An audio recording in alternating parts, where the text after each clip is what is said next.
नमस्कार दोस्तों। आज का डिक्टेशन लिखेंगे जिसकी गति होगी लगभग 80 शब्द प्रति मिनट। डिक्टेशन स्टार्ट होगी 5 सेकंड बाद। स्टार्ट।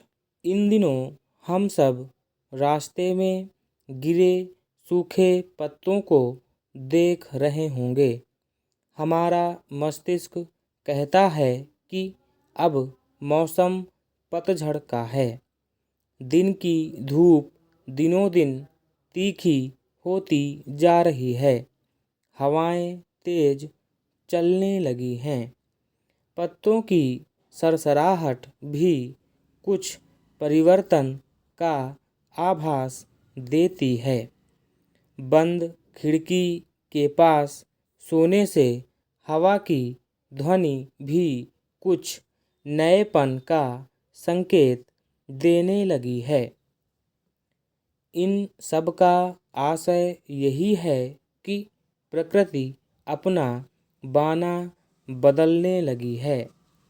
इंसानों की भाषा में कहा जा सकता है कि प्रकृति अपना चोला बदलने लगी है, पर प्रकृति के इस परिवर्तन पर यदि थोड़ा सा ध्यान दिया जाए तो हम समझेंगे कि यह प्रकृति के विश्राम का क्षण है।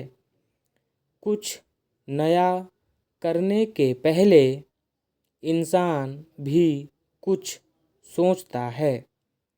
प्रकृति भी इस प्रयास में है, क्योंकि उसके पास अब भी हमें देने के लिए बहुत कुछ है। यह हम पर निर्भर करता है कि प्रकृति से क्या लें और कितना लें। पतझड़ यानी उन पुराने पत्तों का शाखा से नाता तोड़ना जो अब पीले होकर कुम्हलाने लगे थे। उनमें जीनव रस नहीं था। पूरे साल उन्होंने पेड़ का साथ दिया।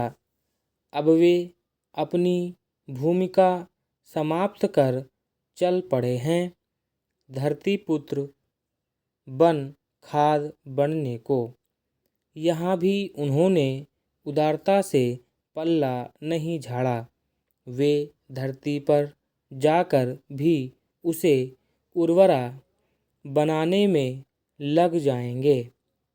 ऐसा महान संकल्प लेकर वे आए और हमें छोटा सा संदेश देकर चले गए। पतझड़ एक विचार है, समय का, परिवर्तन का, जीवन का, संघर्ष का। जब पेड़ से पूरे पत्ते नाता तोड़ देते हैं तब पेड़ कितना कुरूप दिखाई देता है। लोग उसकी ओर देखकर आहें भरते हैं कि कभी यह भी हरा था।